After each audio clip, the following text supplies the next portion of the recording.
Marc, chapitre 7. Les pharisiens et quelques spécialistes de la loi, venus de Jérusalem, se rassemblèrent auprès de Jésus. Ils virent quelques-uns de ses disciples prendre leur repas avec des mains impures, c'est-à-dire non lavées. Or, les pharisiens et tous les juifs ne mangent pas sans s'être lavés soigneusement les mains, conformément à la tradition des anciens. Et quand ils reviennent de la place publique, ils ne mangent pas avant de s'être purifiés. Ils tiennent encore à beaucoup d'autres traditions comme le lavage des coupes, des cruches et des vases de bronze. Alors les pharisiens et les spécialistes de la loi lui demandèrent « Pourquoi tes disciples ne suivent-ils pas la tradition des anciens mais prennent-ils au contraire leur repas avec des mains non lavées ?» Jésus leur répondit « Hypocrites, Ésaïe a bien prophétisé sur vous, comme il est écrit « Ce peuple m'honore des lèvres, mais son cœur est éloigné de moi. » C'est faussement qu'il m'honore en donnant des enseignements qui sont des commandements humains.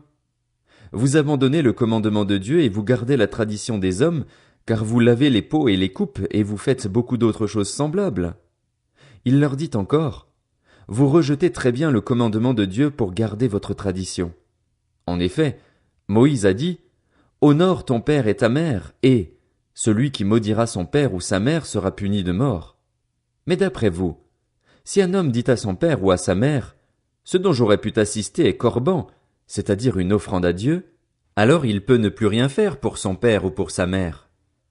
Vous annulez ainsi la parole de Dieu par la tradition que vous avez établie et vous faites beaucoup d'autres choses semblables. Ensuite, Jésus appela toute la foule et lui dit, écoutez-moi tous et comprenez. Il n'y a rien d'extérieur à l'homme qui puisse le rendre impur en pénétrant en lui, mais c'est ce qui sort de l'homme qui le rend impur. Si quelqu'un a des oreilles pour entendre, qu'il entende. Lorsqu'il fut entré dans la maison, loin de la foule, ses disciples l'interrogèrent sur cette parabole. Il leur dit, vous aussi, vous êtes donc sans intelligence? Ne comprenez-vous pas que rien de ce qui, de l'extérieur, entre dans l'homme ne peut le rendre impur? En effet, cela n'entre pas dans son cœur, mais dans son ventre, puis est évacué dans les toilettes. Il déclarait ainsi que tous les aliments sont purs. Il dit encore, c'est ce qui sort de l'homme qui le rend impur.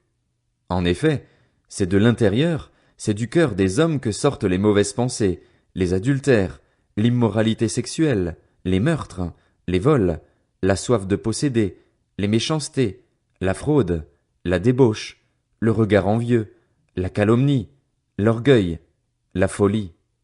Toutes ces choses mauvaises sortent du dedans et rendent l'homme impur. Jésus partit de là et s'en alla dans le territoire de Tyr et de Sidon. Il entra dans une maison, désirant que personne ne le sache, mais il ne put rester caché, car une femme dont la fillette avait un esprit impur entendit parler de lui et vint se jeter à ses pieds. Cette femme était une non-juive d'origine syrophénicienne. Elle le pria de chasser le démon hors de sa fille. Jésus lui dit, « Laisse d'abord les enfants se rassasier, car il n'est pas bien de prendre le pain des enfants et de le jeter aux petits chiens. » Oui, Seigneur, lui répondit-elle, mais les petits chiens, sous la table, mangent les miettes des enfants. Alors il lui dit, à cause de cette parole, tu peux t'en aller. Le démon est sorti de ta fille. Et quand elle rentra chez elle, elle trouva l'enfant couché sur le lit, le démon était sorti. Jésus quitta le territoire de Tyr et revint par Sidon vers le lac de Galilée en traversant la région de la Décapole. On lui amena un sourd qui avait de la difficulté à parler et on le supplia de poser la main sur lui. Il le prit à part loin de la foule, lui mit les doigts dans les oreilles et lui toucha la langue avec sa propre salive. Puis il leva les yeux au ciel, soupira et dit « Ephphatha », c'est-à-dire « Ouvre-toi ». Aussitôt ses oreilles s'ouvrirent, sa langue se délia et il se mit à parler correctement. Jésus leur recommanda de n'en parler à personne, mais plus il le leur recommandait, plus il le proclamait. Rempli d'étonnement, il disait, « Il fait tout à merveille. Il fait même entendre les sourds et parler les muets. »